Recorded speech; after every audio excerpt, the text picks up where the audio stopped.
Okay, very good afternoon to all of you. Today we are going to discuss a new topic from second unit. So far we have completed the topics, whole topics in first unit. Now we are going to discuss a new topic from second unit. So second unit entirely states about performance management planning. Performance management planning. So what do you mean by performance management planning? Performance planning, performance management planning is the process of determining what and how a job is to be done in such a manner that both employee and his superior understand what is expected from the employee and how success is defined and measured. Next, performance planning for an employee flows from organizational or unit objectives and is undertaken jointly by the employee and his superior. So, what do you mean by performance planning actually? By having a look on this diagram. So, did you understand about performance planning?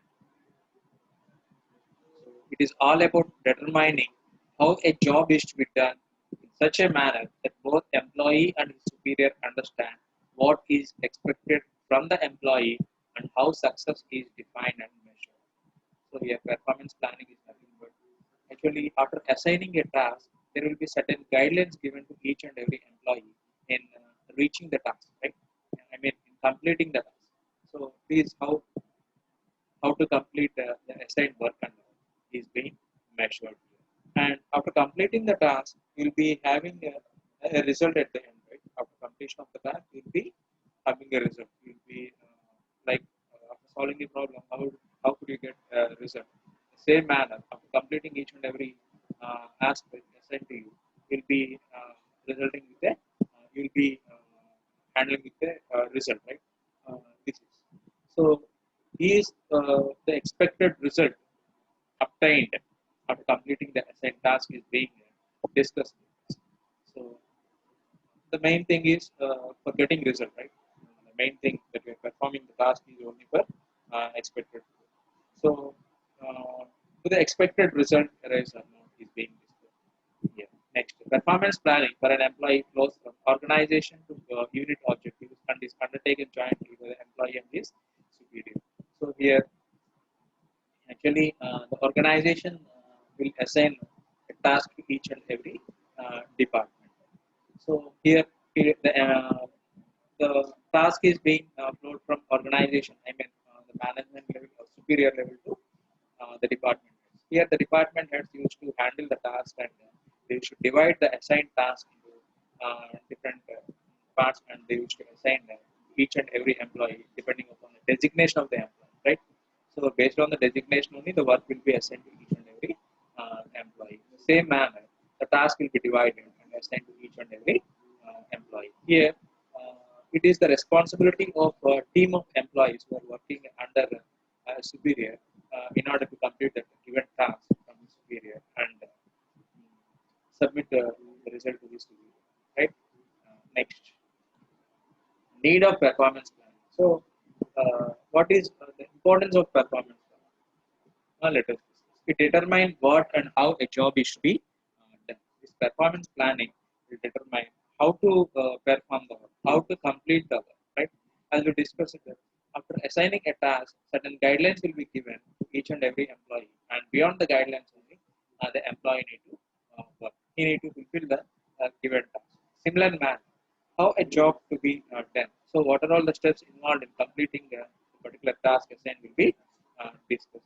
Next, performance planning is a simple way of ensuring that the employee gives quality inputs and ensure the output expected from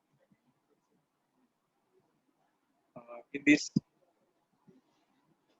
The performance planning is a simple way of ensuring that the employee gives quality inputs. What do you mean by quality inputs? And they will ensure the output expected.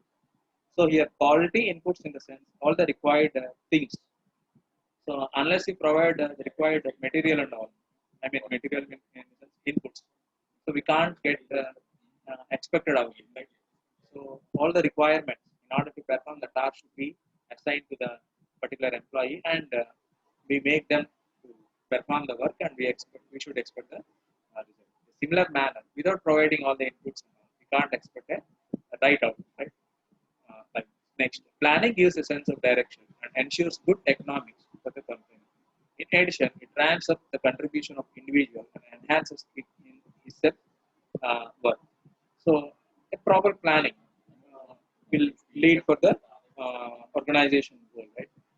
Here, a sense of direction and ensures good economics for the company. Sense of direction in the sense. Without having a proper planning, we can't move forward, right? So, just assume want to if you want to move from one place to other place, you'll use either vehicle or public transport, your own vehicle or public transport. So without using vehicle or own vehicle or public transport, you can't move it.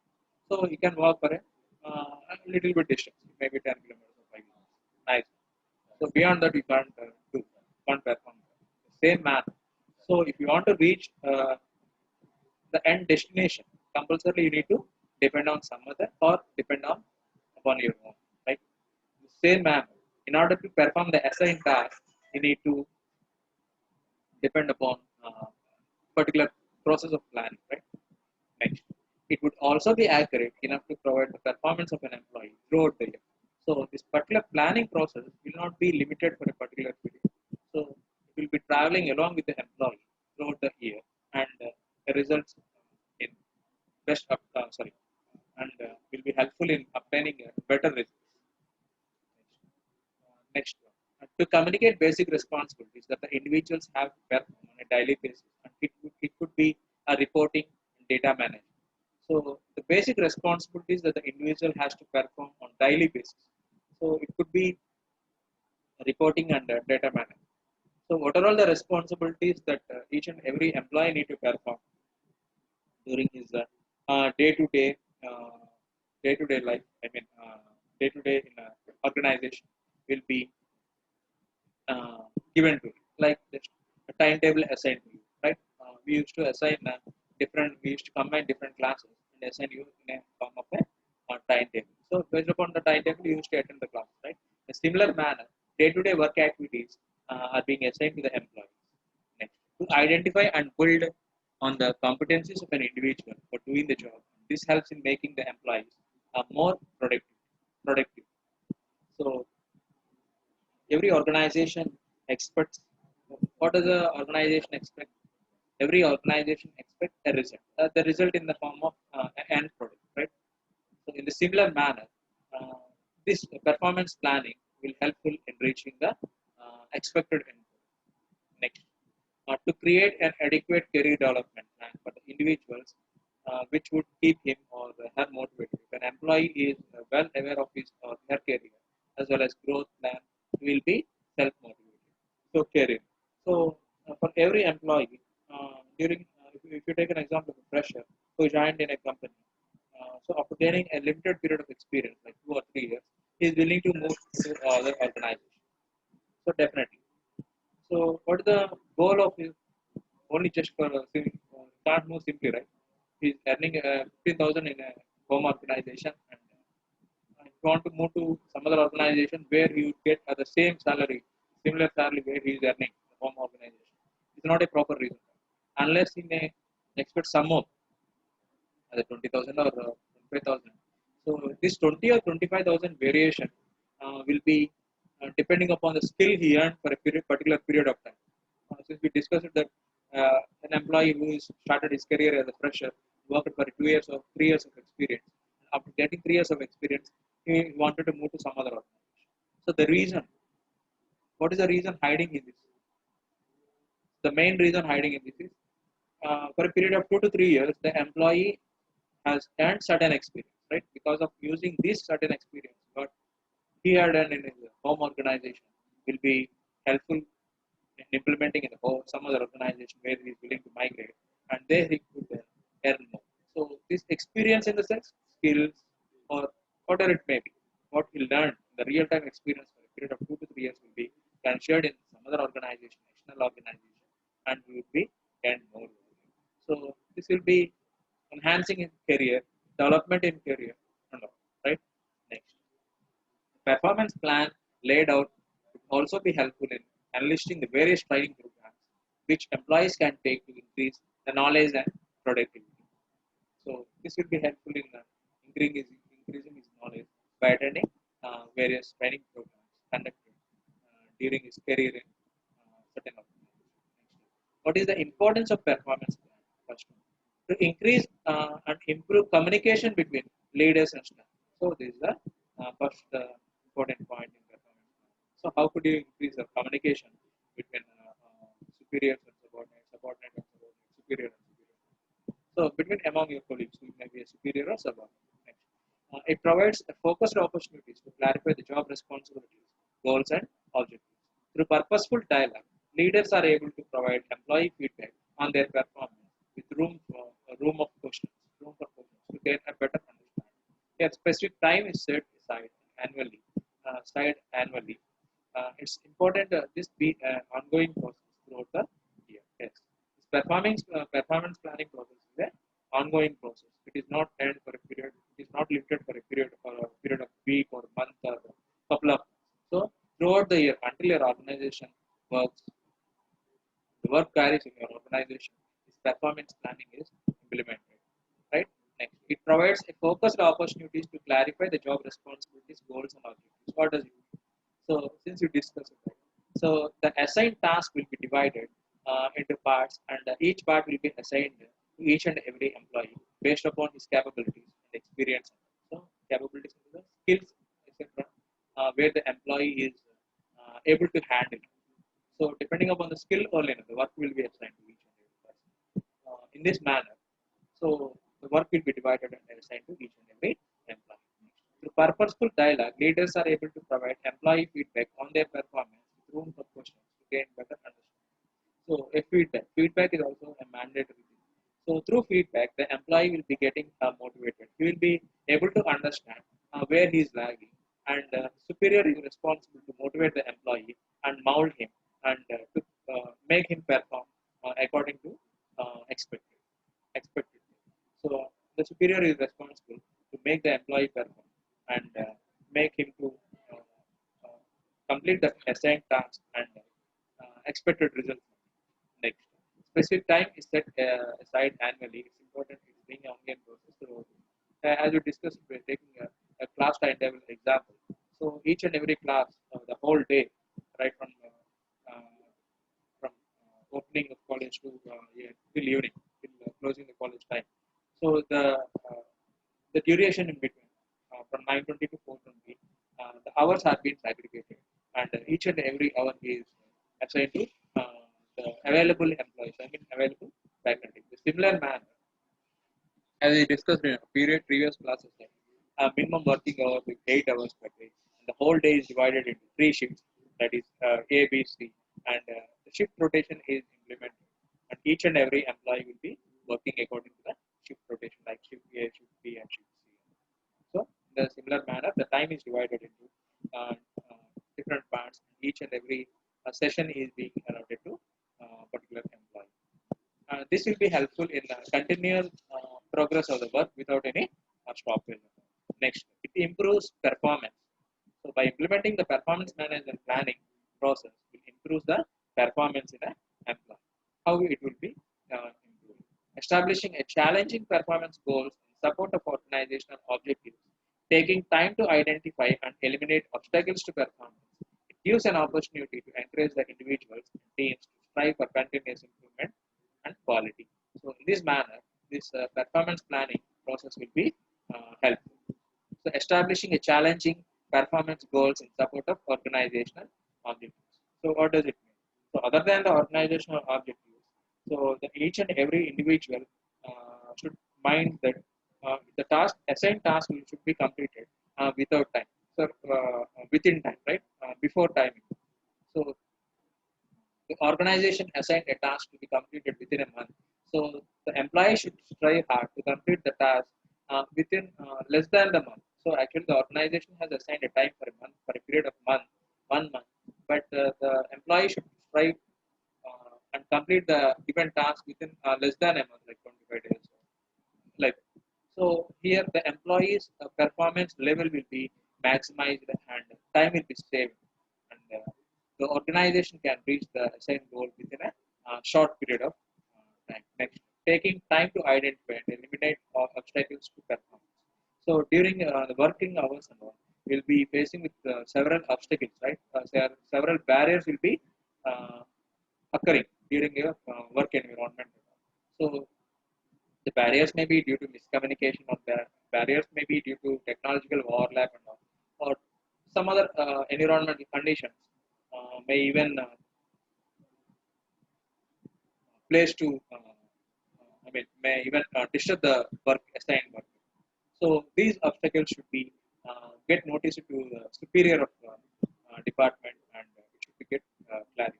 Next, it gives an opportunity to encourage individuals and teams to strive for continuous improvement and quality. So this performance planning process will be helpful for encouraging the individuals as well as the team for the continuous improvement and making an expected quality of output. Next, it improves employee development by focusing on and addressing staff growth and career development. Leaders and employees are able to optimize staff skills, abilities, and knowledge. It is important to take time to recognize the individual performance. It also helps plan for development and future resource needs. So, employee development. Not only the organization, the employee in the similar manner, the employee should also get benefited during his working environment. So, how he would get benefited? In a similar manner as he run with the project, he could gain some skills. So, it is not enough, right? The project will be for a period of time, and after completing the project, again for maintaining a new project, again the employee needs to acquire some more skills. So where he is lagging, each and every employee will not have similar sort of skills, and the persons who are lagging in acquiring such kind of skills to be trained. How could it happen? By conducting seminars, by conducting workshops, by conducting certain training programs to the employees will be helpful in getting success in their career. So, in getting acquiring more and more skills, and this would be helpful in their career development. Next,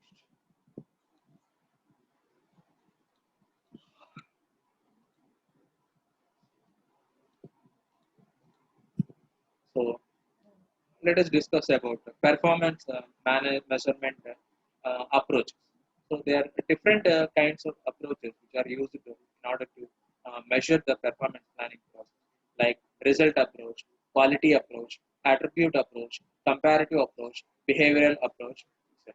So let us discuss each and every approach. So what are all the uses of this approach? Next, organizations can use different strategies and approaches for the purpose of measuring the performance of their employees. And five major approaches are. So, in order to measure the performance of an employee, there are different kinds of techniques or approaches which are used by the organizations in order to know the level of performance where he is working, level of performance of an employee where he is working. So, let us discuss about first approach, so that is comparative approach.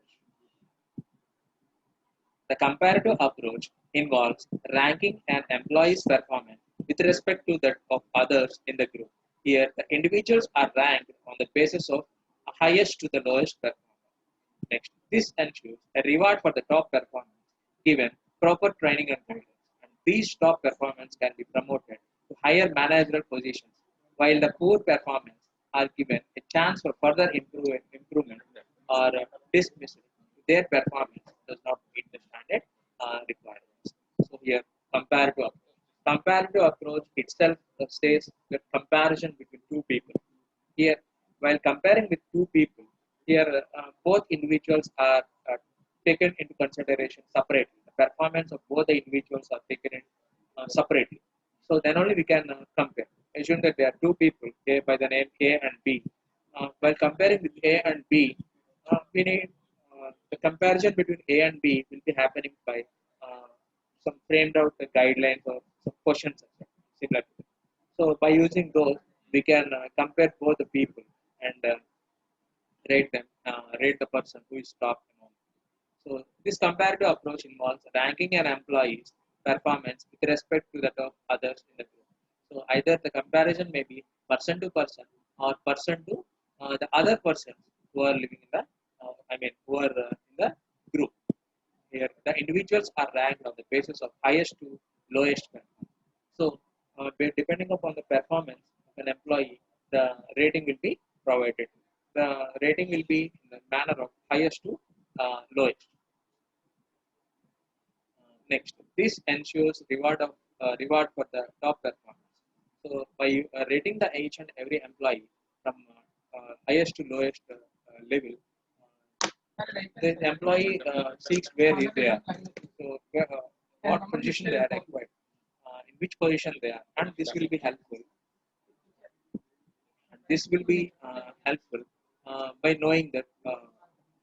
I mean, this will be helpful for maximizing their performance level.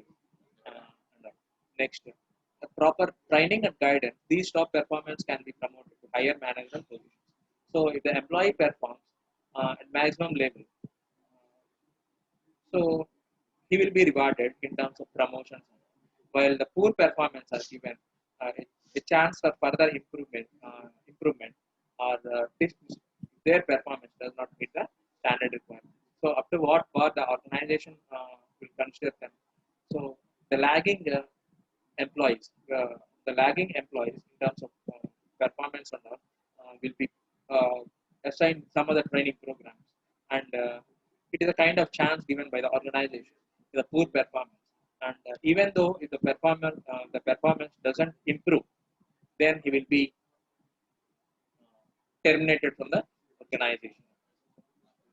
Next, a comparative approach is undertaken in case of firms with a small group of employees with similar job profiles. So this comparative approach is mostly used in small scale organizations, small firms. Because if you take a large scale organization, there the number of workmen, the strength of the organization is more, since we can't compare with either group to group or person to person like that. So this is more suitable for small scale organizations. Second one is attribute approach.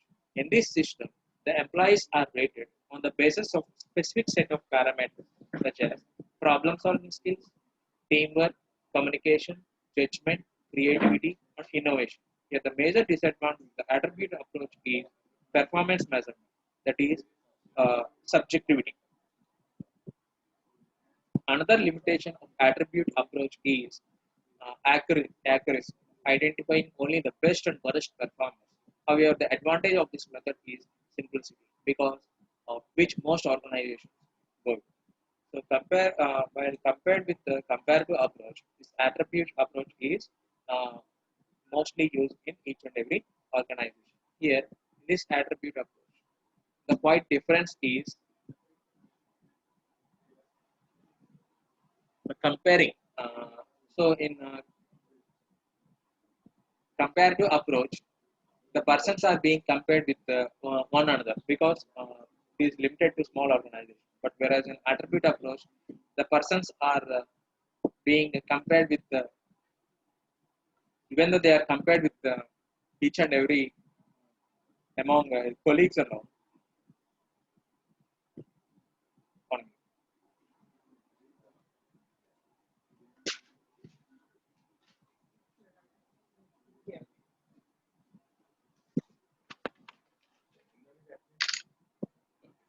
So the advantage of this method is simplicity, because which most organizations go with. Next, behavioral approach of measuring performance. This is one of the oldest performance measurement technique. The behavioral approach consists of series of vertical scales for different dimensions of the job. Although the behavioral approach is suitable for the reliability and accuracy, the major drawbacks in this approach is volume of data that the managers have to remember. So this is all about behavioral approach. In behavioral approach, technique is an oldest technique, while compared with attribute or comparative kind of approaches.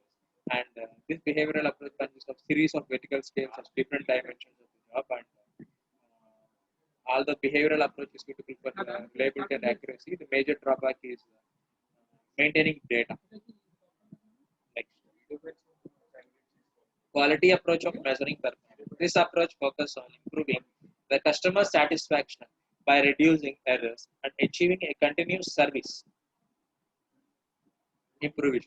Next, this approach takes into consideration both person and system factors, also employees, Employers take regular feedback on the personal and professional traits of the employee from managers, peers, clients to resolve the performance issues.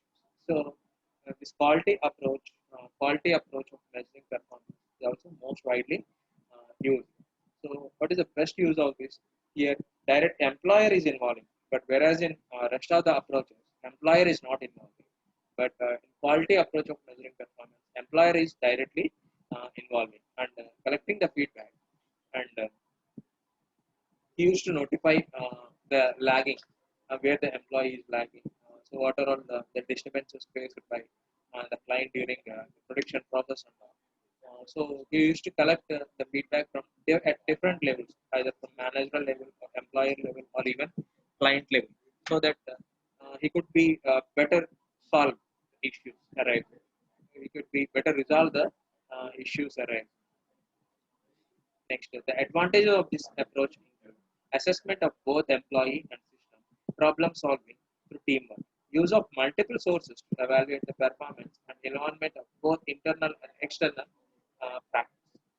So here, both the employee as well as the system, I mean the entire system organization could be involved. Problem solving through teamwork. So the team process, not one-to-one process, the problem will be solved. Here, the team of employees will be involved in solving the problem.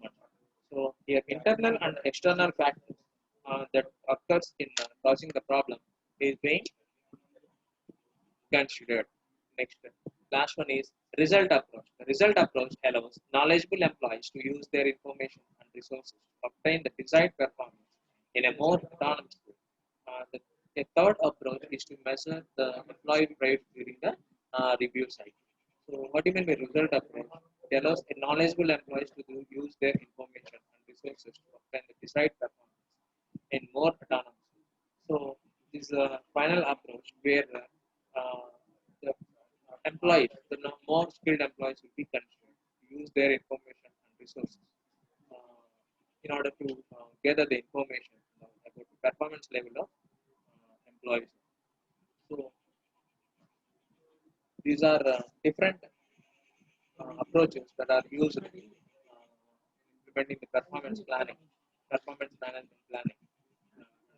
So tomorrow's class we wish to discuss a new topic, that is performance planning process. Okay, today we are discussing regarding approaches, benefits, and introduction part of performance management planning. Okay, tomorrow we will discuss about performance planning process.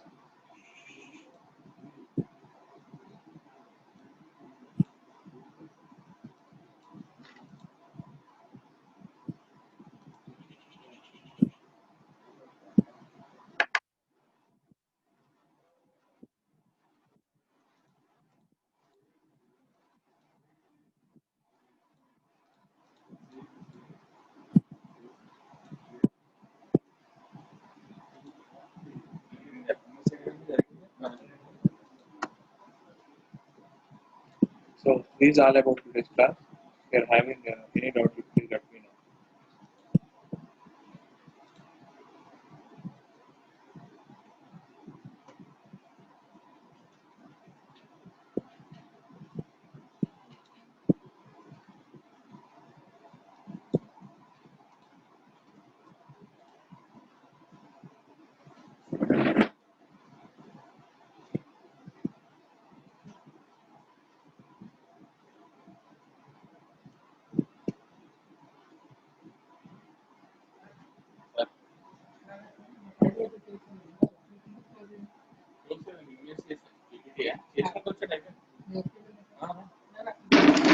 చేసుకుంటే continuation మరి అంటే అది అన్నట్టు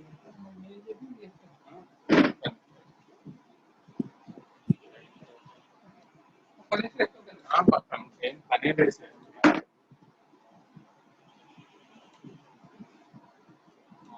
madam వచ్చేస్తే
Okay, thank you for listening.